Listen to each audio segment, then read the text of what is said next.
രാവിലെ തന്നെ ഒരു സൺ കിസ്ഡ് വീഡിയോ ഒക്കെ എടുക്കാൻ പറ്റിയട്ടോ. ഈ ഒരു വീഡിയോക്ക് വേണ്ടിയിട്ട് ഞാൻ കുറേ നേരം കൊണ്ട് ഇങ്ങനെ നോക്കുന്നുണ്ടായിരുന്നു, പക്ഷേ സൂര്യൻ അങ്ങോട്ട് സമ്മതിക്കുന്നുണ്ടായിരുന്നില്ല. അങ്ങനെ ഒരു പോയിന്റ് എത്തിയപ്പോഴത്തേക്ക് എന്തായാലും കറക്റ്റിനൊരു വീഡിയോ കിട്ടി കേട്ടോ. അപ്പോഴും നമ്മൾ രാവിലെ എങ്ങോട്ടേക്കാണ് പോകണമെന്ന് വെച്ചാൽ ഇപ്പോൾ 6 മണിയൊന്നും അല്ല, വീട്ടിൽ നിന്ന് ഒരു 6 മണിയൊക്കെ ആയിട്ട് ഇറങ്ങി നമ്മളിന്ന് രാവിലെ ക്ഷേത്ര ദർശനത്തിനായിട്ട് ഇറങ്ങിയിരിക്കുകയാണ്. അങ്ങനെ ആദ്യം തന്നെ നമ്മുടെ കൊട്ടാരക്കര ഗണപതി അമ്പലത്തിലേക്കാട്ടോ എത്തിയിരിക്കുന്നത്.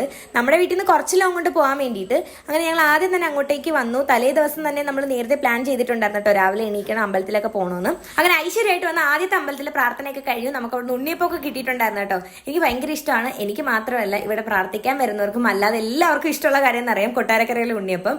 അങ്ങനെ അത് തന്നെ കഴിച്ചിട്ട് നമ്മൾ ഇനി അടുത്ത അമ്പലത്തിലേക്ക് പോവാണ്. കുറേ ദിവസമായിട്ട് ഞങ്ങൾ ഇങ്ങനെ പ്ലാൻ ചെയ്യുന്നുണ്ടായിരുന്നു. കഴിഞ്ഞ വർഷമായിരുന്നു ഞാൻ ശ്രുതി അരമ്പലായിട്ട് ഇവിടെ വന്നിട്ടുണ്ടായിരുന്നു. എനിക്ക് സത്യം പറഞ്ഞാൽ പോയ കറക്റ്റ് ഡേറ്റ് വരെ ഓർമ്മയുണ്ട്. 2024 മാർച്ച് 6 ഞങ്ങൾ അവസാനം ഇവിടെ വന്നിട്ടുണ്ടായിരുന്നത്. അതിനുശേഷം പിന്നീടൊക്കെ പോകാൻ പ്ലാൻ ചെയ്ത് വെച്ചിട്ടുണ്ടായിരുന്നെങ്കിലും അങ്ങോട്ട് നടന്നിട്ടുണ്ടായിരുന്നില്ല. ആ ഒരു സമയം എനിക്ക് തോന്നുന്നു ഇപ്പോഴാണ് ആയിട്ടുള്ളത്. പിന്നെ അവിടെ തന്നെ കഞ്ഞിയൊക്കെ ഉണ്ടായിരുന്നു കേട്ടോ. അങ്ങനെ അതൊക്കെ കഴിച്ചിട്ടാണ് ഞങ്ങൾ ഇറങ്ങിയിട്ടുണ്ടായിരുന്നത്. അപ്പോഴേ കാട്ടിൽ മേക്കതിൽ ക്ഷേത്രം അഥവാ മണികെട്ടി അമ്പലം എന്ന് നമ്മളിങ്ങനെ പറയും. നല്ല ഫേമസ് ആയിട്ടുള്ള ക്ഷേത്രമാണ്. രാവിലെ കറക്റ്റ് ഒരു 6 മണിക്ക് ഇറങ്ങിയതുകൊണ്ട് 2 അമ്പലത്തിൽ നല്ല സുഖമായിട്ട് പോയിട്ട് വരാൻ പറ്റിയ കേട്ടോ. വെയിലോ കാര്യങ്ങളോ ഒന്നും തന്നെ ഇല്ലായിരുന്നു. അങ്ങനെ പിന്നെ അതിനുശേഷം നമ്മൾ നേരെ വീട്ടിലേക്ക് പോയി.